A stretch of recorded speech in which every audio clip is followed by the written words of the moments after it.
नमस्कार दोस्तों। आज मैं आपको श्रावण कृष्ण गणेश चतुर्थी व्रत की कथा सुना रहा हूँ। ऋषिगण पूछते हैं कि हे स्कंद कुमार, दरिद्रता, शोक, कष्ट आदि से विकलांग, शत्रुओं से संतप्त, राज्य से निष्कासित राजा, सदैव दुखी रहने वाले, धनहीन, समस्त उपद्रवों से पीड़ित, विद्याहीन, घर से निष्कासित लोगों, रोगियों एवं अपने कल्याण की कामना करने वाले लोगों को क्या उपाय करना चाहिए जिससे उनका कल्याण हो और उनके उपरोक्त कष्टों का निवारण हो। यदि आप कोई उपाय जानते हो तो उसे बतलाइए। स्वामी कार्तिकेय जी ने कहा, हे ऋषियों, आपने जो प्रश्न किया है उसके निवारणार्थ में आप लोगों को एक शुभदायक व्रत बतलाता हूँ, उसे सुनिए। इस व्रत के करने से पृथ्वी के समस्त प्राणी सभी संकटों से मुक्त हो जाते हैं। यह व्रतराज महापुण्यकारी एवं मानवों को सभी कार्यों से सफलता प्रदान करने वाला है। विशेषतया यदि इस व्रत को महिलाएं करें तो उन्हें संतान एवं सौभाग्य की वृद्धि होती है। इस व्रत को धर्मराज युधिष्ठिर ने किया था।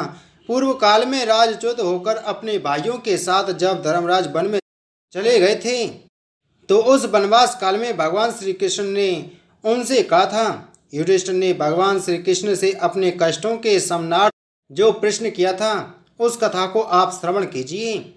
युधिष्ठिर पूछते हैं कि हे पुरुषोत्तम, ऐसा कौन सा उपाय है जिससे हम वर्तमान संकटों से मुक्त हो सकें। हे गदाधर, आप सर्वज्ञ हैं, हम लोगों को आगे अब किसी प्रकार का कष्ट न भुगतना पड़े, ऐसा उपाय बतलाइए। स्कंद कुमार जी कहते हैं कि जब धैर्यवान युधिष्ठिर विनम्र भाव से हाथ जोड़कर बारंबार अपने कष्टों के निवारण का उपाय पूछने लगे तो भगवान ऋषिकेश ने कहा, श्री कृष्ण जी ने कहा कि हे राजन, संपूर्ण कामनाओं को पूर्ण करने वाला एक बहुत बड़ा गुप्त व्रत है। हे पुरुषोत्तम, इस व्रत के संबंध में मैंने आज तक किसी को नहीं बतलाया है।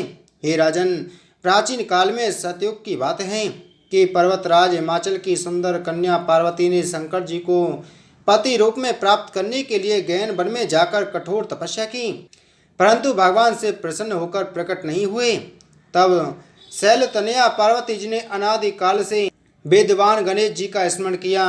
गणेश जी को उसी क्षण प्रकट देखकर पार्वती जी ने पूछा कि मैंने कुटीर, दुर्लभ एवं लोमहर्षक तपस्या की, किंतु अपने प्रिय भगवान शिव को प्राप्त न कर सकी। वह कष्ट विनाशक दिव्य व्रत जिसे नारद जी ने कहा है और जो आपका ही व्रत है, उस प्राचीन व्रत के तत्व को आप मुझसे कहिए। पार्वती जी की बात सुनकर तत्कालीन सिद्धिदाता गणेश जी उस कष्ट नाशक शुभदायक व्रत का प्रेम से वर्णन करने लगे। गणेश जी ने कहा, हे अचल सुते, अत्यंत पुण्यकारी एवं समस्त कष्ट नाशक व्रत को कीजिए। इसके करने से आपकी समस्त आकांक्षाएं पूर्ण होंगी और जो व्यक्ति इस व्रत को करेंगे उन्हें भी सफलता मिलेगी।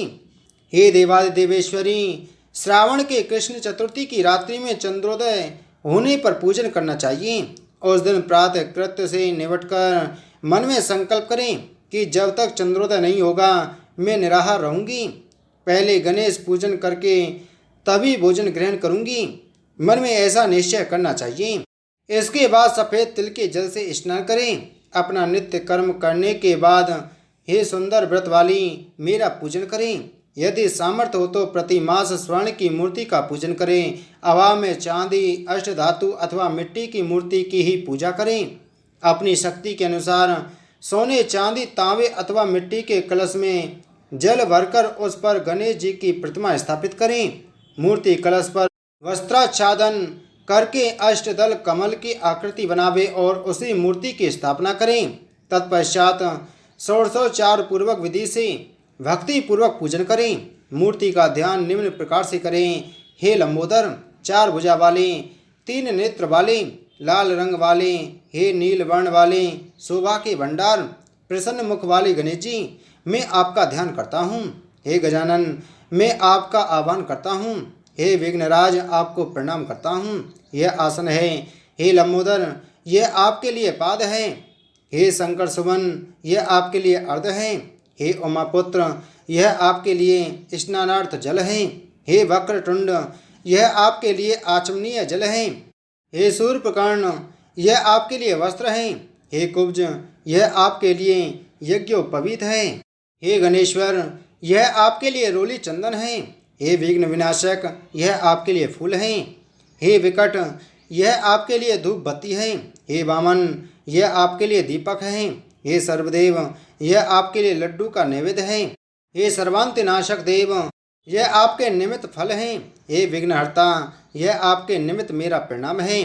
प्रणाम करने के बाद क्षमा प्रार्थना करें।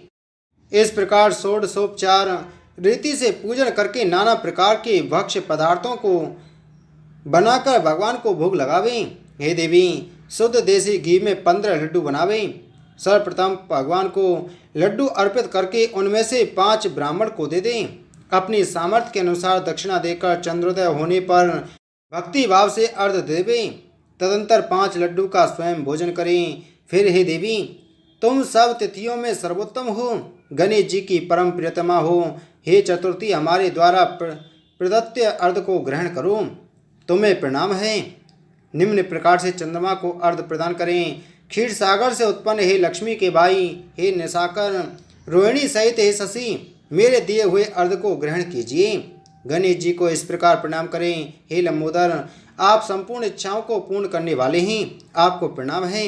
हे समस्त विघ्नों के नाशक, आप मेरी अभिलाषाओं को पूर्ण करें। तत्पश्चात ब्राह्मण की प्रार्थना करें। हे द्विजराज, आपको नमस्कार है, आप साक्षात देव स्वरूप हैं। गणेश जी की प्रसन्नता के लिए हम आपको लड्डू समर्पित कर रहे हैं। आप हम दोनों का उद्धार करने के लिए दक्षिणा सहित इन 5 लड्डुओं को स्वीकार करें। हम आपको नमस्कार करते हैं। इसके बाद ब्राह्मण भोजन कराकर गणेश जी से प्रार्थना करें। यदि इन सब कार्यों को करने की शक्ति न हो तो अपने भाई बंधुओं के साथ दही एवं पूजन में निवेदित पदार्थ का भोजन करें।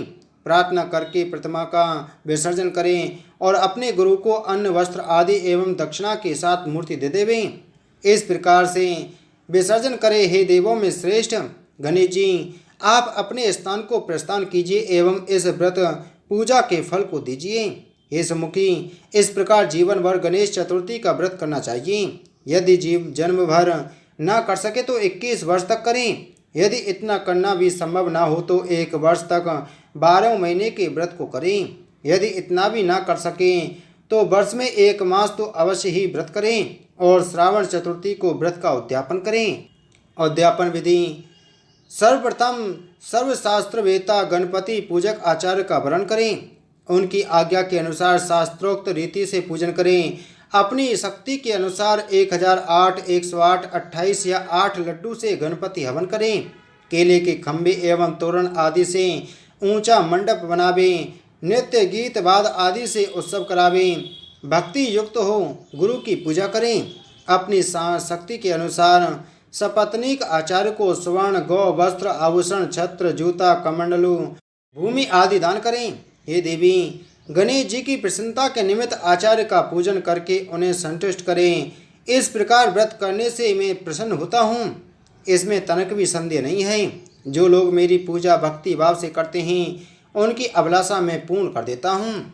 श्री कृष्ण जी कहते हैं कि हे युधिष्ठिर, प्राचीन काल में स्वयं गणेश जी ने पार्वती जी से कहा था और पार्वती जी ने उसी भांति आराधना की थी जिससे उन्हें सफलता प्राप्त हुई। इसी व्रत के करने से पतिव्रता पार्वती का विवाह शिव जी से हुआ, जिनके साथ आज तक पार्वती जी श्री गणेश जी की कृपा से विहार किया करती हैं। अतः हे महाराज युधिष्ठिर, आप भी इस संकट नाशक व्रत को करें। यह संकटा नाम की चतुर्थी बड़ी शुभकारी है। स्कंद कुमार जी कहते हैं कि श्री कृष्ण जी के मुख से इस प्रकार संकट नाशक चतुर्थी व्रत सुनकर हे महर्षि, पूर्व काल में राज्य प्राप्ति की कामना से युधिष्ठिर ने इस व्रत को किया। इस व्रत के प्रभाव से उन्होंने संपूर्ण शत्रुओं का विनाश करके राज्य प्राप्त किया। इस व्रत के करने से चारों पदार्थ धर्म, अर्थ, काम एवं मोक्ष सुलभ होते हैं। मनुष्य की आकांक्षाएं पूर्ण होती हैं और बड़े बड़े शासकों को, पदाधिकारियों तक को अपने बस में कर लेते हैं। मनुष्यों पर किसी प्रकार का संकट आने पर इस व्रत को करने से संकट मुक्त हो जाता है। सीता जी के अन्वेषण में पवन कुमार हनुमान जी ने इस व्रत को किया था। पूर्व काल में राजा बलि से संकटग्रस्त होने पर रावण ने भी इस व्रत को किया था। गौतम पत्नी अहिल्या ने पति द्वारा श्रापग्रस्त होकर पति वियोग के कारण इस व्रत को किया था। इस व्रत के करने से विद्यार्थी को विद्या तथा धनेच्छु को धन प्राप्ति होती है। संतान की इच्छा रखने वाले को संतान प्राप्ति, रोगग्रस्त को व्याधि मुक्ति होती है तथा गणेश जी की कृपा से मनुष्यों के सब पाप नष्ट हो जाते हैं। बोलो गणेश भगवान की जय।